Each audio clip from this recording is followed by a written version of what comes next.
मैंने तुम लोगों को क्या बताया था, आईआर स्पेक्ट्रोस्कोपी। आगे हम चल के सारा चीज डिस्कस करेंगे। आईआर स्पेक्ट्रोस्कोपी की रेंज डिस्कस की थी कि आईआर स्पेक्ट्रोस्कोपी क्या होता है, कि ऑर्गेनिक और इनऑर्गेनिक कंपाउंड दोनों से डील करता है। और ये स्पेक्ट्रल रीजन इसकी होती है, इसी रेंज के बीच में जिसकी होती है वैल्यू पूछी जाती है। तो ये आईआर स्पेक्ट्रोस्कोपी की जो वैल्यू होती है वो 4000 से लेके 667 सेंटीमीटर इनवर्स तक होती है। उसको सेंटीमीटर इनवर्स में क्यों बोलते हैं उसको हम बताएंगे। अब देखो, आईआर स्पेक्ट्रोस्कोपी की बेसिकली की होती है, क्या होती है कि दो रेंज होती है, एक फंक्शनल ग्रुप रीजन होती है और एक फिंगरप्रिंट रीजन होती है। एक आउटलाइन देख लो कल का, जब जरूरी था। ठीक है।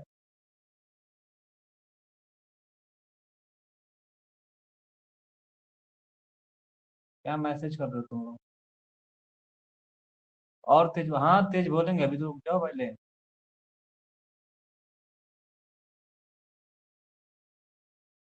ठीक है। कल हम जो टॉपिक डिस्कस किए थे वो था हमारा आईआर स्पेक्ट्रोस्कोपी। तो इसके पहले वुडवर्ड फिशर्स रूल हमारा कंप्लीट हो चुका था। ठीक। तो आईआर स्पेक्ट्रोस्कोपी में क्या होता है, बेसिकली जो रेंज दी रहती है वो रेंज तुम्हें याद करना पड़ेगा कि हर हाल में।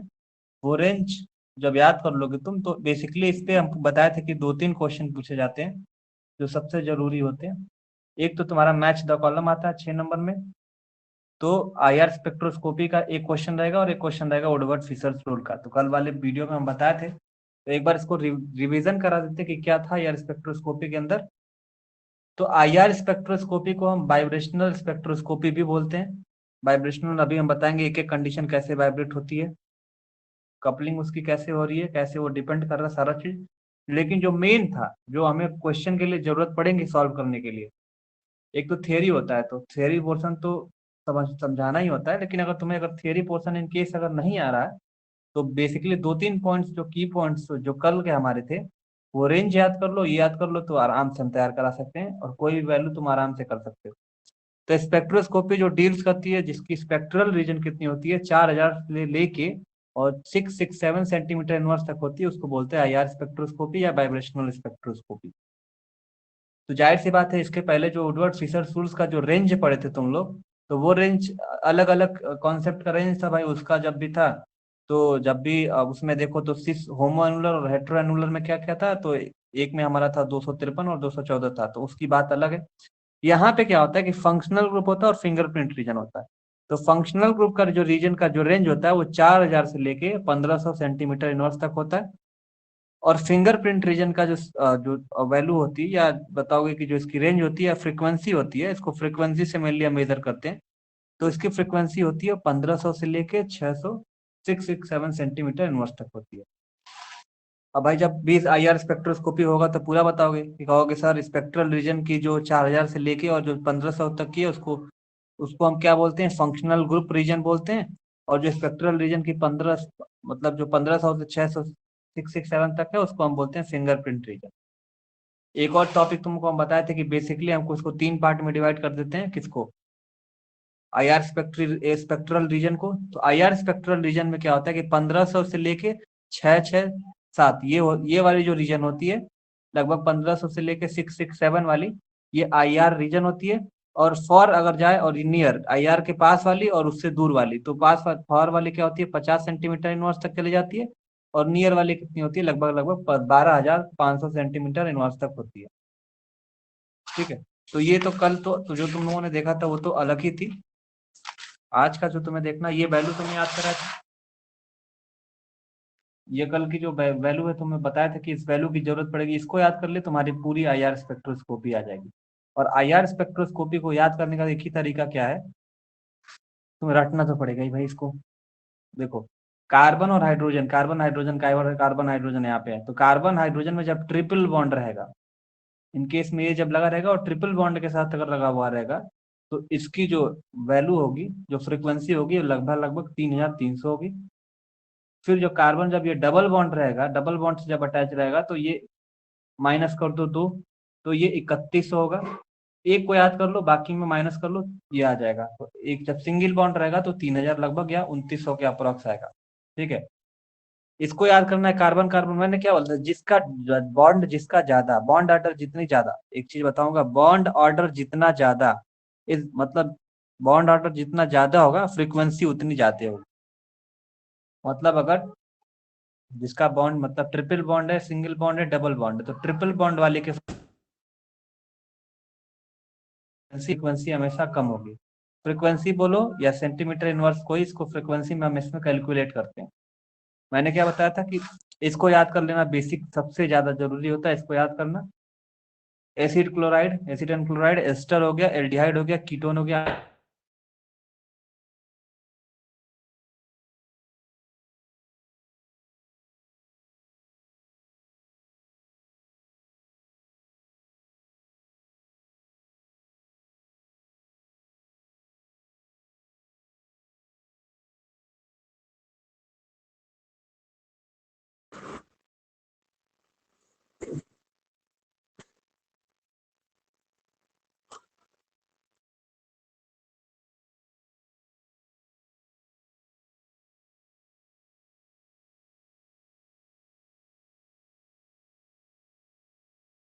लगभग 16।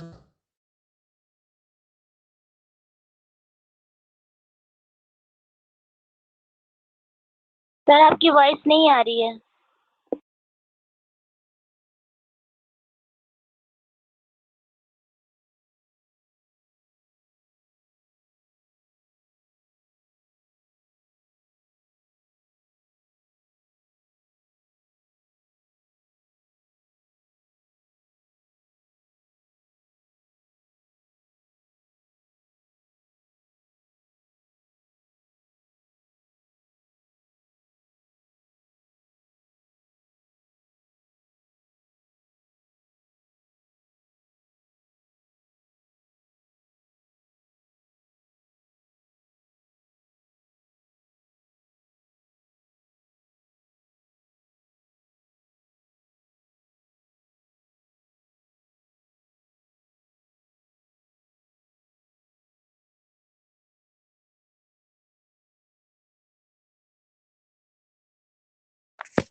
देखो भाई, हमें बेसिकली क्या करने थे, आईआर वैल्यू को बस ध्यान में रखना था कि किसकी कितनी आईआर वैल्यू होती है। तो बस क्या करना कि कीटोन की आईआर वैल्यू सबसे इंपॉर्टेंट है। ये वाला जो सीरीज होती है इसको याद रखना बहुत जरूरी होता है। जो कीटोनिक ग्रुप का जो स्पेक्ट्रल रीजन या फ्रीक्वेंसी हमारी है, उसकी कितनी फ्रीक्वेंसी है, तो 1715 से लेके कितनी, 1715 से लेके, सिर्फ एक को याद करना 1715, और इसमें 10-10 जोड़ते रहो। इसमें 10 ऐड किए तो कितना हो गया, 1725, और इसमें 10 प्लस ऐड किए तो 1735 हो गया। तो ये तीन तो याद ही हो जाएंगे आसानी से। कीटोन का अगर 1715 आपने याद किया जिसकी जो फ्रीक्वेंसी है, तो बाकी इसमें 10-10 ऐड कर दीजिए, एल्डिहाइड के आ जाएंगे, एस्टर के आ जाएंगे। और सबसे ज्यादा किसकी होती है, तो एसिड एंड क्लोराइड की होती है, और सबसे कम किसकी होती है, तो अमाइड की होती है। तो इस तरह से आप इसको याद कर रख सकते हो कि क्या होता है। अब हम चलते हैं कि आईआर स्पेक्ट्रोस्कोपी है क्या, और आईआर सर स्पेक्ट्रोस्कोपी में किस किस मीजर तरह में का मापा वाइब्रेशन। जाता है? क्या हुआ, आवाज नहीं आ रही है? किस मीजर में मापा जाता है सर? किस चीज में? वो आप किस मेजर में मापते हैं जो आप बता रहे थे, 1725 देखो, 1850 क्या थे? जब भी हम यूवी विजिबल स्पेक्ट्रोस्कोपी की रेंज जब भी हम इसको कैलकुलेट करते हैं, तो उसको लैम्डा मैक्स में हम कैलकुलेट करते हैं। ठीक है। जी। अभी जो लैम्डा मैक्स इन लोग का जो फ्रीक्वेंसी है, जो स्पेक्ट्रल रीजन है, क्या हो गई, दिख नहीं रहा है क्या? दिख रहा है सर, दिख रहा चल ठीक। है।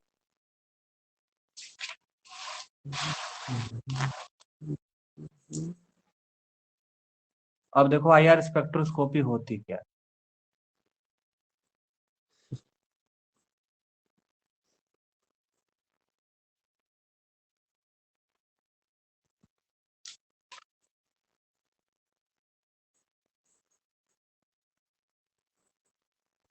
देखो, मैंने क्या होता है कि आईआर स्पेक्ट्रोस्कोपी में क्या होता है कि इसकी एक रेंज होती है, इसी रेंज से हम सारी वैल्यू को कैलकुलेट करते हैं।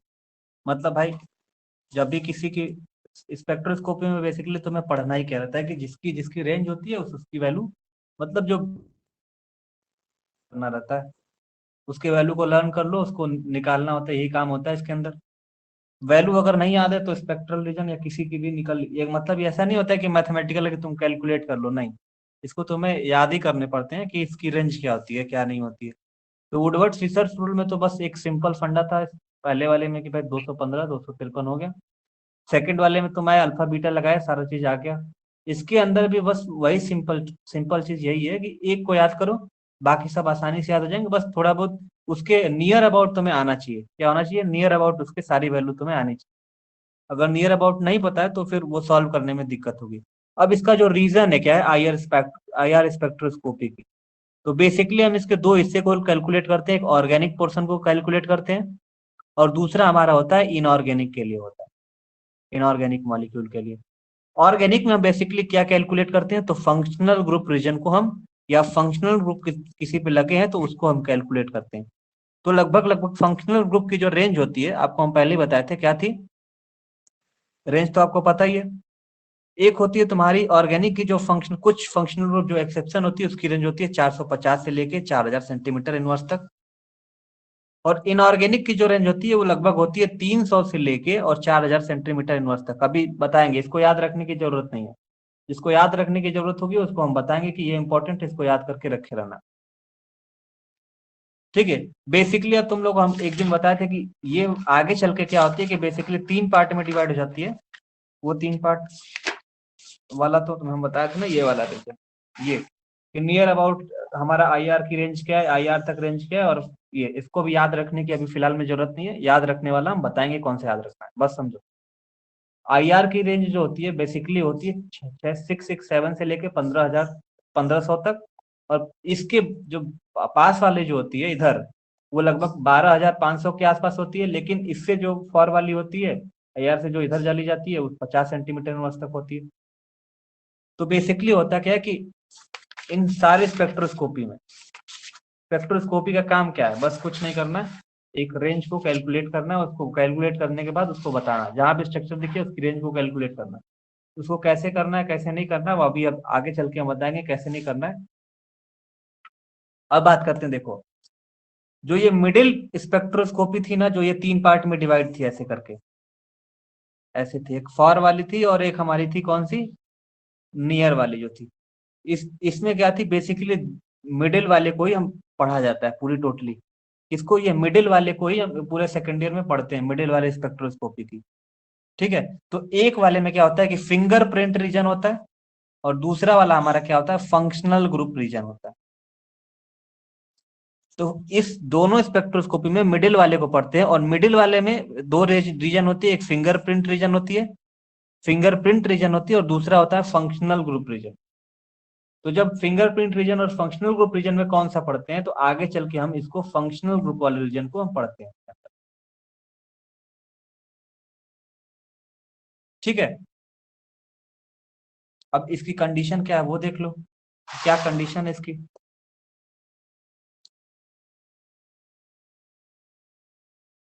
कंडीशन फॉर, ये कंडीशन याद रखना बहुत जरूरी है, condition for I R spectroscopy.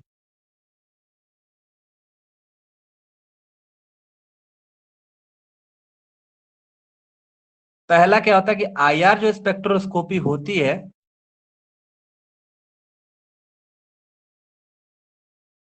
I R spectroscopy gives the information about functional group.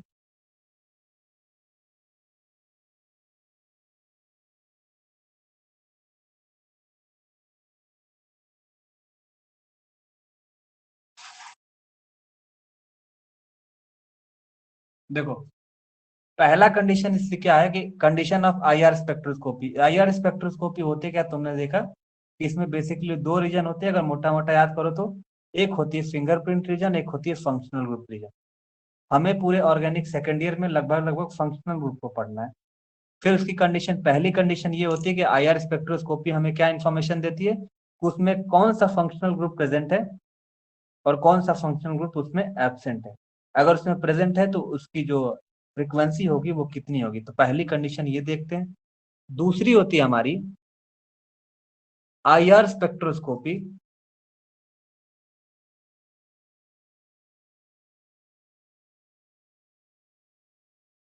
Use in organic and inorganic compound, organic और इनऑर्गेनिक दोनों में यूज की जाती है।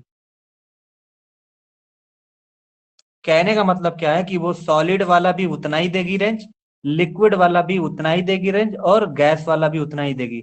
तो जब एक नंबर में पूछा जाएगा तो ये मत बता देना कि इसमें नहीं होती उसमें नहीं होती है।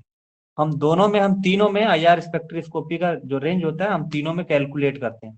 तो दूसरा पॉइंट हमारा ये रहा कि हम तीनों में हम इसको कैलकुलेट करते हैं। पहला कंडीशन ये रहा कि स्पेक्ट्रोस्कोपी जो हमें इंफॉर्मेशन देती है वो बताती है कि कौन सा फंक्शनल ग्रुप इसके अंदर प्रेजेंट है। इन जनरल अगर देखा जाए, तीसरा पॉइंट अगर बताएं तो इन जनरल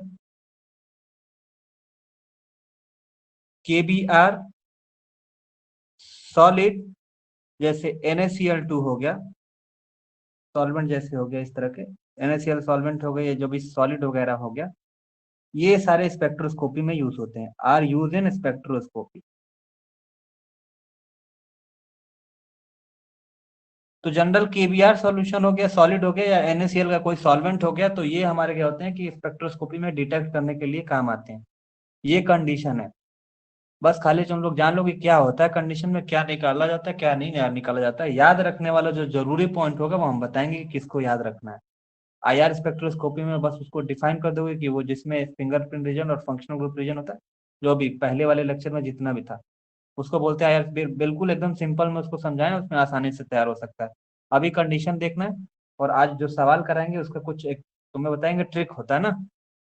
एक तो तुम्हें ट्रिक, कुछ लोग को ट्रिक बहुत ज्यादा अच्छा लगता है, तो वो भी बताएंगे कि कैसे हम IR को आसानी से हम सॉल्व कर सकते हैं। हमें क्या करना है, हमें बस वैल्यू देना है एग्जाम के अंदर, पोथी पत्र थोड़ी लिखना है उसके अंदर। मैथमेटिकल हमें NMR की वैल्यू बतानी है कि कितनी फ्रिक्वेंसी होती है, मैच द कॉलम होता है, तो कैसे मैच द कॉलम मैच करा ले हम, ये जरूरी है। ठीक है, लेकिन उसके पीछे बेसिक कॉन्सेप्ट है, उसको समझना बहुत जरूरी है कि वो बोल क्या रहा है, ताकि आगे का काम वही करने वाला है ना। अब होता है क्या, चौथा पॉइंट हम क्या देखते हैं, इसका कंडीशन है ड्यूरिंग वाइब्रेशन, जब होता है during vibration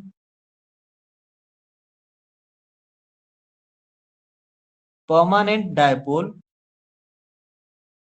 permanent dipole moment must be change.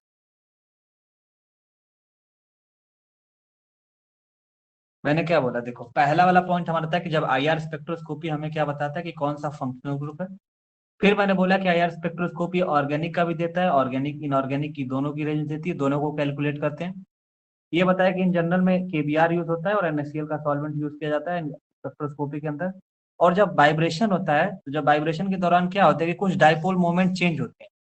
अब डायपोल मोमेंट कैसे चेंज होते हैं, जैसे अगर तुम्हें एग्जांपल है यहाँ पे, जैसे HCl हो गया हमारा, जब HCl को ऐसे ऐसे जब खींचोगे, जब वाइब्रेशन, इसको क्या बोलते हैं, IR स्पेक्ट्रोस्कोपी को हम वाइब्रेशनल स्पेक्ट्रोस्कोपी भी बोलते हैं। तो वाइब्रेशनल स्पेक्ट्रोस्कोपी में होता है कि कोई दो मॉलिक्यूल है, H और Cl है, तो दोनों मॉलिक्यूल क्या है बच्चा, अलग अलग। तो जब दोनों अलग अलग हैं, तो दोनों लोग जब स्ट्रेच करोगे ऐसे ऐसे, जब ये खींचेंगे, जब ये दोनों आपस में खींचेंगे तो क्या होगा कि इन दोनों पे परमानेंट डाइपोल जनरेट होगा। परमानेंट डाइपोल मतलब कि एक पे पॉजिटिव होगा और एक पे क्या हो जाएगा, निगेटिव हो जाएगा। तो जानते ही हो। तो इस वाइब्रेशनल फ्रीक्वेंसी से क्यों बोलते हैं, क्योंकि इसमें जब वाइब्रेशन होती है, तो वाइब्रेशन होने के बाद क्या होता है कि इसमें परमानेंट डाइपोल जनरेट हो जाता है, और परमानेंट डाइपोल जब जनरेट होगा तो एक पे पॉजिटिव आएगा और एक पे निगेटिव आएगा। तो जब परमानेंट डाइपोल, जब इस पे क्या होता है कि परमानेंट डाइपोल PD जब जनरेट हो रहा है, तो एक और चीज खास बात ये कि IR ये एक्टिव हो जाता है। क्या हो जाता है, IR एक्टिव हो जाएगा। जब ये IR एक्टिव हो जाएगा तो ये अपनी जो रेंज होगा वो अपनी रेंज को देगा उसके अंदर। स्पेक्ट्रोस्कोपी जो इसकी जो स्पेक्ट्रल रीजन है, उसी स्पेक्ट्रल रीजन के अंदर ये अपना जो रेंज, जितनी भी इसकी रेंज आएगी क्लोरीन और हाइड्रोजन के साथ, वो अपना रेंज को देगा।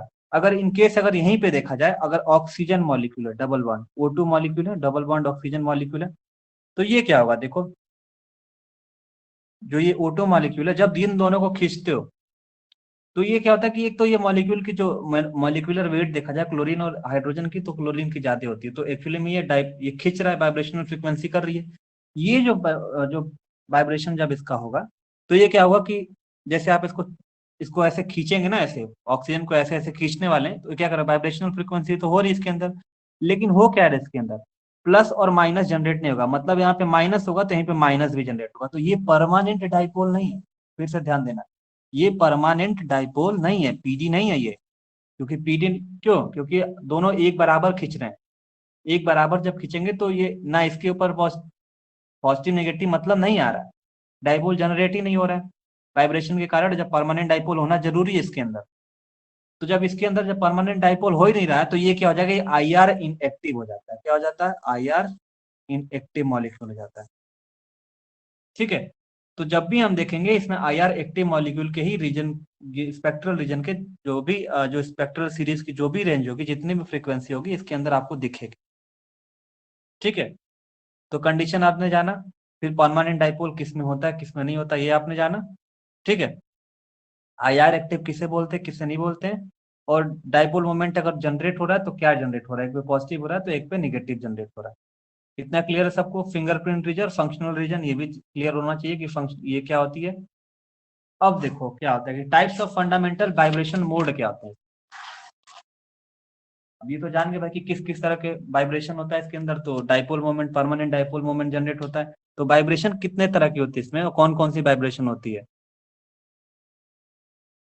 टाइप्स ऑफ फंडामेंटल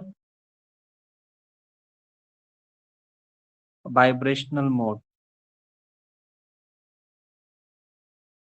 देखो बेसिकली हमें दो पढ़ने होते हैं अगर देखा जाए तो, पहला होता है स्ट्रेचिंग, जब स्ट्रेच करते हैं तब किसी को, और दूसरा हुआ बेंडिंग।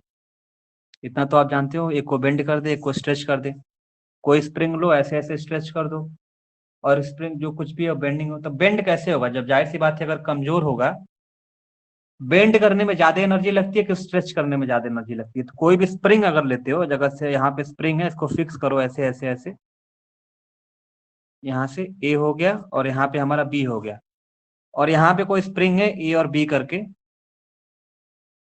तो देखो भाई जब भी इसको स्ट्रेच करेंगे, जब खींचेंगे ना दूर दूर ऐसे ऐसे, जब खींचते हैं उसको, जब स्ट्रेचिंग करते हैं तो इसको एनर्जी ज्यादा लगती है। क्या होता है, एनर्जी ज्यादा लगती है, किसी चीज को स्प्रिंग को जब खींचोगे तो एनर्जी ज्यादा लगती है। अभी उसको जब बेंड करोगे तो थोड़े से हल्की सी एनर्जी में क्या हो जाए कि बेंड हो जाती है वो लगभग लगभग, तो इसमें एनर्जी क्या होती है कि कम लगती है। तो आप इतना जानते हो कि जब किसी भी अगर एक्सिस से इसको अगर हम स्ट्रेच करना चाहें तो हमें एनर्जी इसमें ज्यादा लगेगी और इसमें एनर्जी कम लगेगी। तो उसी के हिसाब से जब इसकी एनर्जी ज्यादा लग रही है तो इसकी फ्रीक्वेंसी भी चेंज होगी।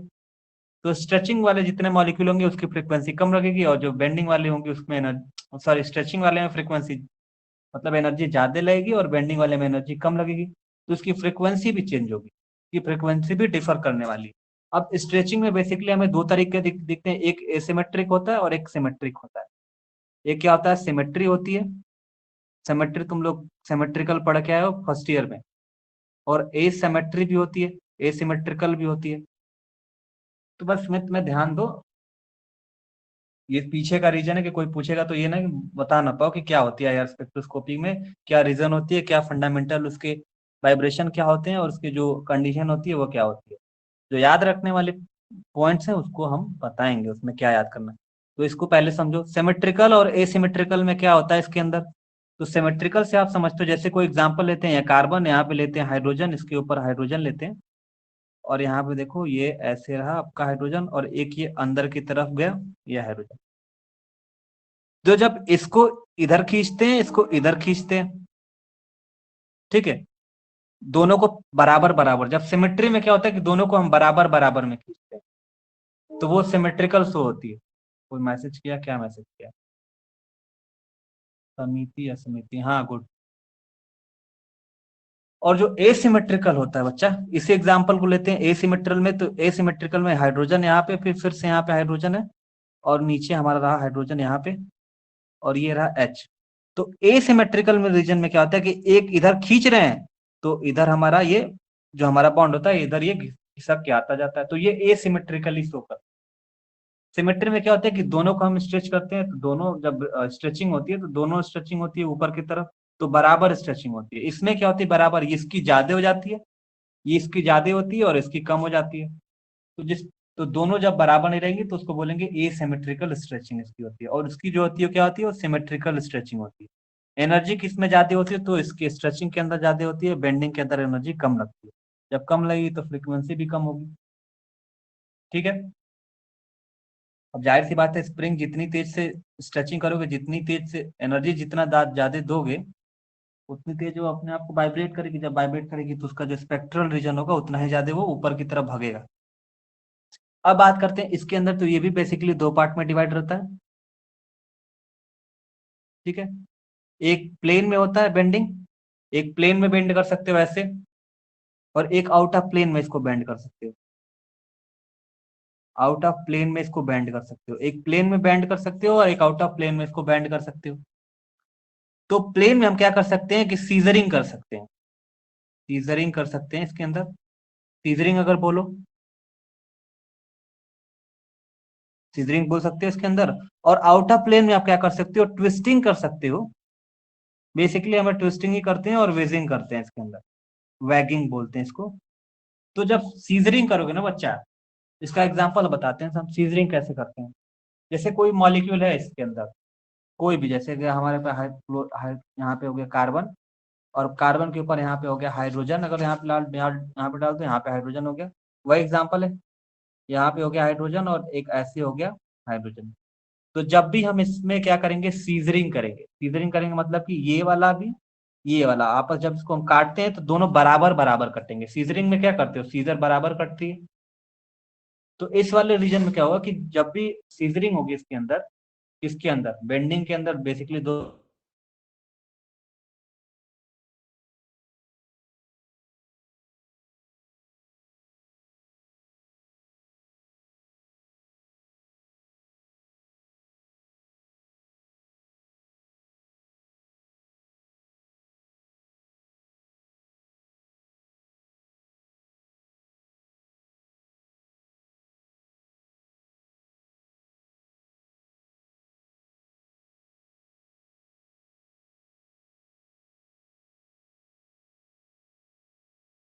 प्लेन में, इसको बीच में क्या हो गया, देखो जब इसके हम ट्विस्टिंग करते हैं तो ट्विस्टिंग में क्या होता है कि बेसिकली देखो, अच्छे से देखो यार।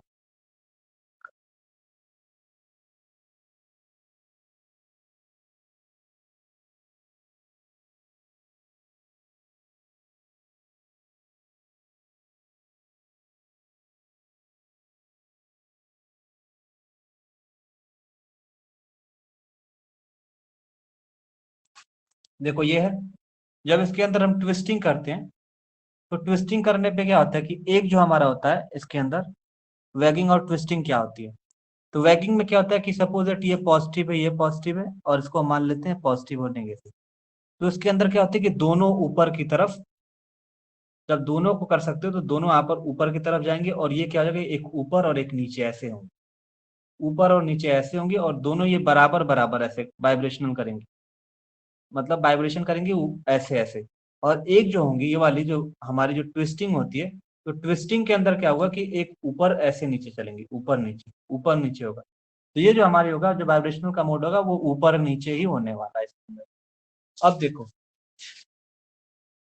अब जो याद रखने का जो की पॉइंट है, अब हम चलते हैं क्वेश्चन पे। हम एक एक करके सारा एक्सप्लेन करेंगे, कंडीशन एक एक करके। जैसे अब रिंग स्ट्रेन का कंडीशन एक करके बता देते हैं, फिर हाइड्रोजन बॉन्डिंग पे बता देते हैं, फिर फ्रीक्वेंसी पे बताएंगे। सारा चीज एक एक करके देखेंगे। जब कंजुगेशन में रहेगा तो कैसे निकालते हैं, सारा एक एक करके देखने वाले हैं।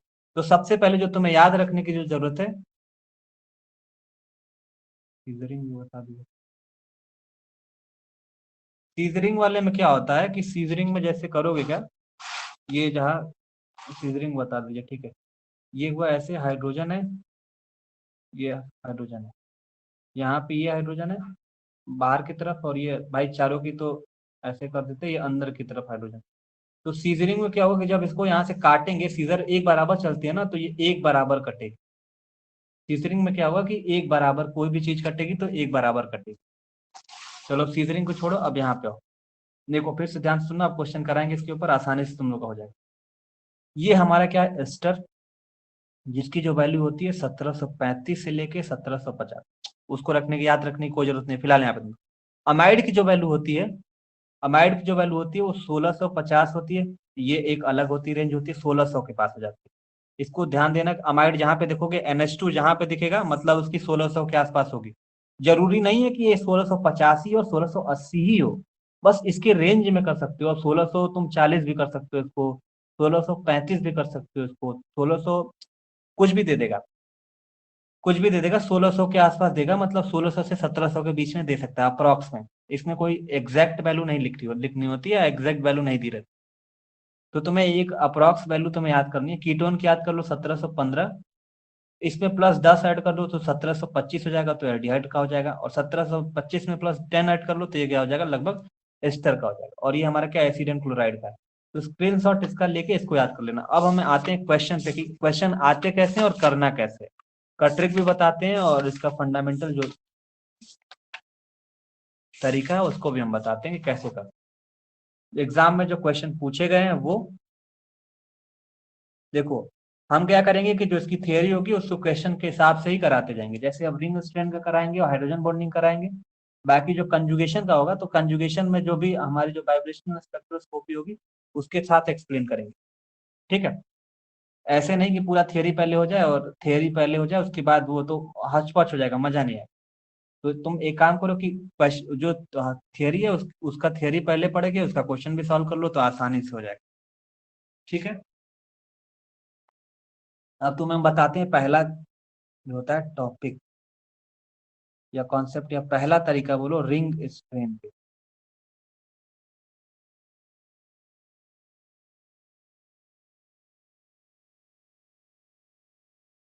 दिख रहा है रिंग स्ट्रेन, क्लियर है? सब लोग बोलो एक बार। सर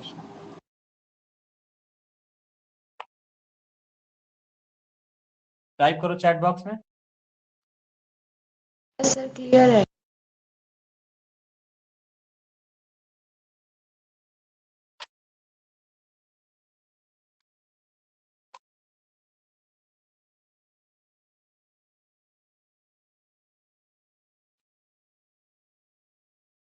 चलो क्वेश्चन कराते हैं। क्वेश्चन कुछ लेके आए थे पिछले साल का जो क्वेश्चन है, देखो देखो रिंग स्ट्रेन में क्या होता है, फिर से ध्यान देना। रिंग स्ट्रेन कैसे पहचानेंगे और होता क्या? Ring strain is directly proportional to 1/, और इसको हम दिखाते हैं फ्रीक्वेंसी से।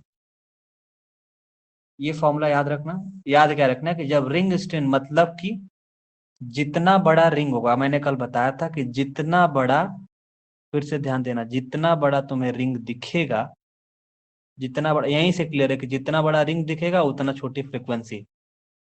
जितना रिंग बड़ा होगा उतनी कम फ्रीक्वेंसी होगी, उतनी कम फ्रीक्वेंसी होने वाली।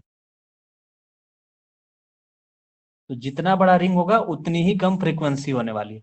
अब जो तुम्हारे 2015 से, आई थिंक ये 2015 या 2013 से पूछा हुआ है, मुझे श्योर नहीं हो, लेकिन देख लेना अगर तुम लोग, ये क्वेश्चन पूछा हुआ था जो हम तुम लोगों को कल कराए थे।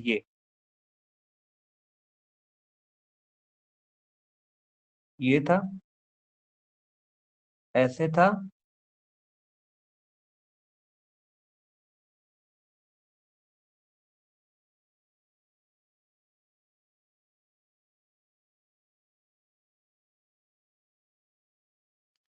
रिंग स्ट्रेंथ जिसकी मतलब क्या, मैंने बोला रिंग स्ट्रेंथ किसको बोलते हैं कि रिंग की साइज कितनी बड़ी है कितनी छोटी है।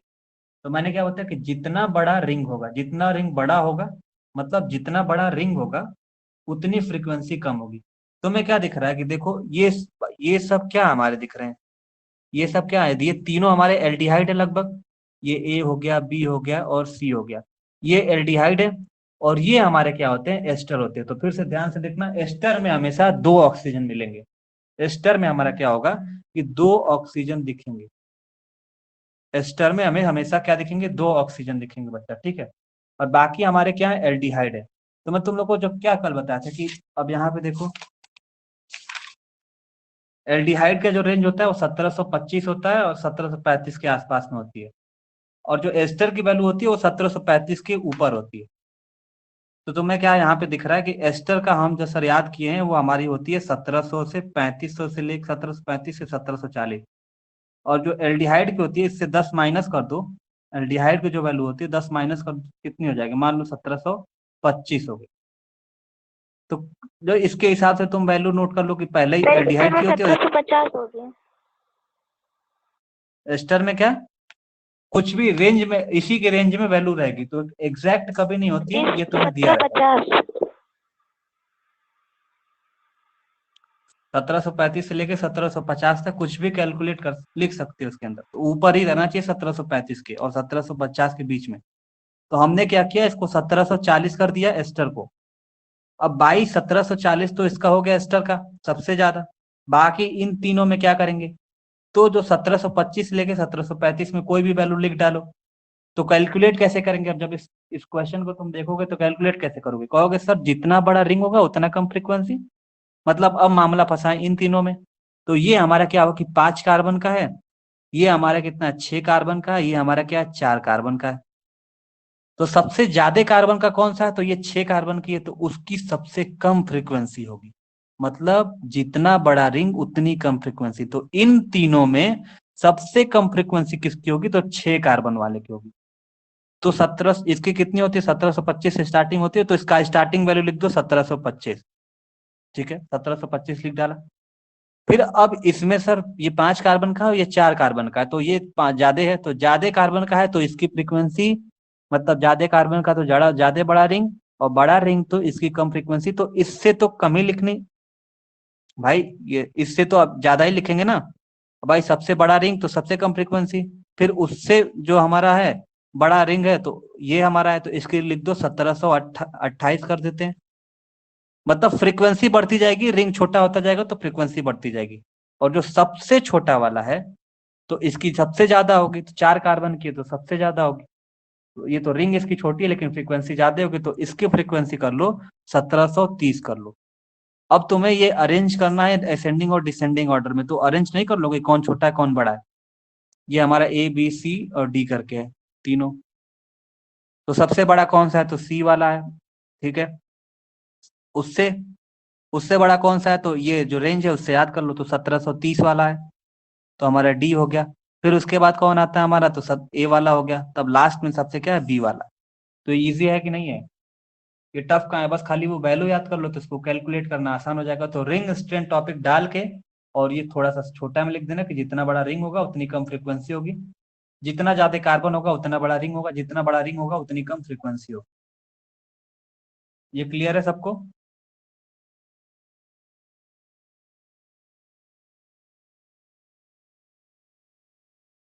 सेम रिंग के 2 कार्बन वाला कंपाउंड आ जाए तो मतलब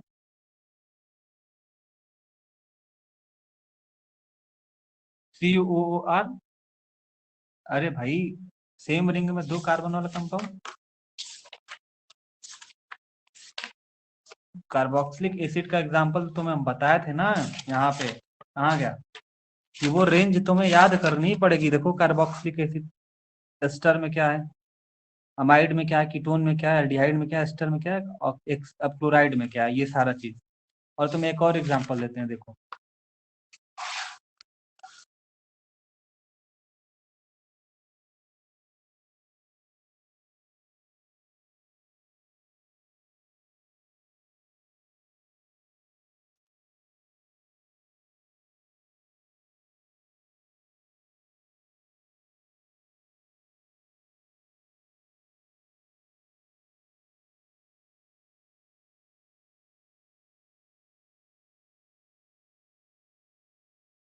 चलो बताओ।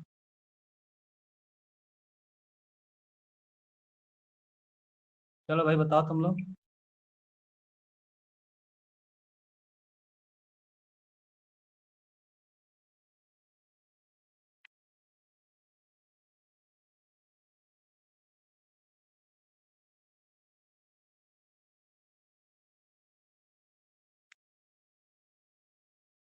सर फोर्थ वाला एस्टर है। फोर्थ वाला एस्टर, हाँ वो एस्टर, वही तो बता रहे हैं कि हाँ, एस्टर को पहचानना सीखो। ठीक है, उसकी रेंज एस्टर रहेगी कितनी होगी? 1735 से 1750 के बीच कुछ भी रख सकते हैं ना? हाँ, कुछ भी रख सकते हो, बिल्कुल। हाँ, तो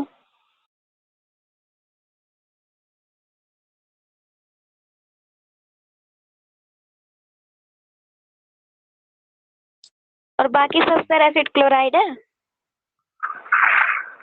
हाँ देखो, इसीलिए तो बोल रहे हैं, बताओ क्या होगा। ये ए है, बी है, इन सब सी की है, रेंज डी है। 1800। सर डी सी बी ए। डी, देन सी, देन बी, बी देन ए। यही है यस सर। सर मेरा तो शिवांगी?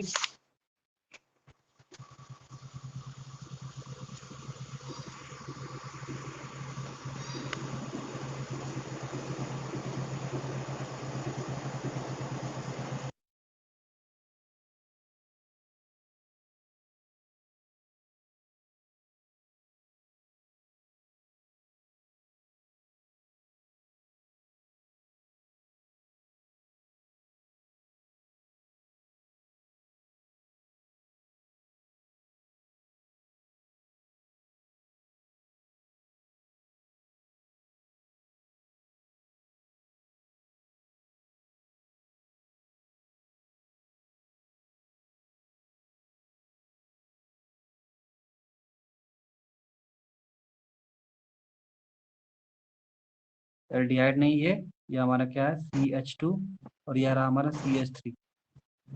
नहीं सर, ठीक है, ये 1 सी बी ए 2 डी करिए, 3। गलत हो गया।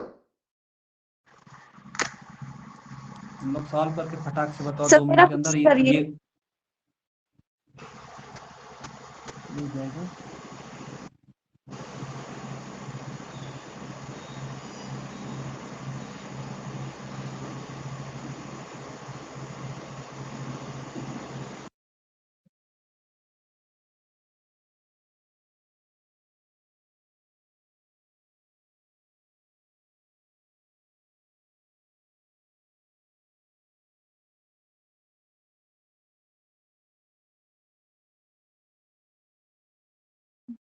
दोनों क्वेश्चन को करो, मैच द कॉलम और इसको। सर फर्स्ट वाला एग्जाम्पल सर एक मेरा बार दिखाइए। करिए। फर्स्ट वाले में क्या, ये एस्टर है, तो एस्टर में क्या होता है, एस्टर की रेंज सर कितनी होती है, एग्जाम्पल दिखाइए एक बार 1735। ये। ये होता है 1735, इसका रेंज। सर इसका इसका रेंज सी लिखिए। बी ए डी होगा। अब देखो, सी, बी और ए में देखो, इसमें क्या है, जितना बड़ा रिंग होगा उतनी कम फ्रीक्वेंसी होगी। तो सबसे बड़ा रिंग किसका, ये 6 कार्बन का है, ये 5 कार्बन का है, और ये कितना है, 4 कार्बन का। तो जितनी बड़ी, जो हमारी ये जितना बड़ा रिंग होगा उतनी कम फ्रीक्वेंसी होगी। तो इसकी फ्रीक्वेंसी कितने के आसपास आती है, 1800 के आसपास आती है। तो अपने माइंड में कैलकुलेट कर लो, 1800 के आसपास इसकी वैल्यू होती है। तो जितना बड़ा है, सबसे छोटे वाले पे चलते हैं। सबसे छोटा ये है, तो मान लो इसको हम कर लिए 1835। अब इससे छोटा, मतलब इससे बड़ा रिंग है, तो इससे जो हमारा होगा इससे कम होगा। तो इसका कितना हो गया, 1830, और इसका कितना हो गया, 1800 हो गया। तो इसमें वैल्यू देख लो किसकी ज्यादा है, तो 1835 की ज्यादा है, तो पहले हो गया सी बड़ा है। फिर उसके बाद कौन बड़ा है हमारा, तो बी बड़ा है। फिर कौन बड़ा है हमारा, तो ए बड़ा है। लास्ट में हमारा क्या हो गया, डी। तो CBAD हो गया।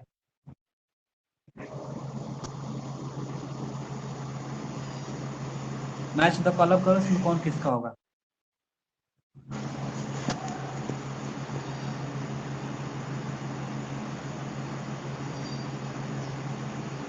CBDAD, शालिनी, गुड, तुम्हारा आ गया, सही है। चलो भाई, इसको बताओ।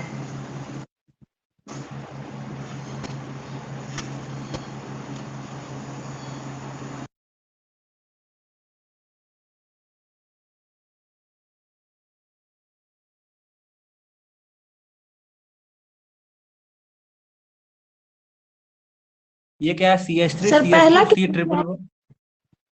ट्रिपल बॉन्ड N है। ये तुम्हारा क्या है, CH3 COOR है। फिर ये क्या है, CH3 CH, इस पे Cl लगा है, फिर CH3 है, और यहाँ पे क्या लगा है, CH3 CH2 NH2 है। इसकी वैल्यू है 1620, इसकी वैल्यू है 1735, इसकी है 2260, और इसकी है 1885।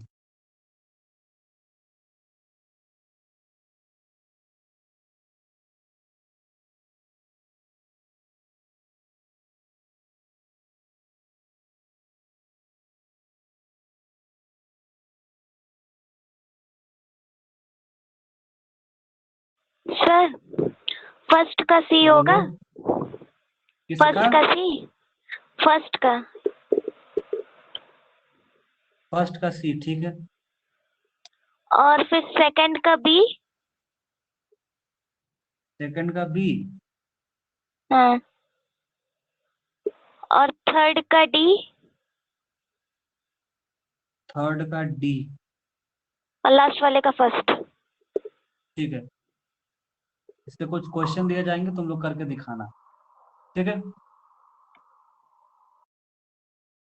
अब कल हम जो देखेंगे कंजुगेशन पे देखेंगे और हाइड्रोजन बॉन्डिंग पे देखेंगे कैसे सॉल्व करते हैं। हाइड्रोजन बॉन्डिंग पे कैसे क्वेश्चन पूछा गया है, फिर कंजुगेशन में रहा तो कैसे पूछा जाएगा। इसको कल 2 टॉपिक कल कवर हो जाएगा और कल इसकी थियरी कवर हो जाएगी, ठीक है। आप लोग लीव कर सकते हैं एक एक कर।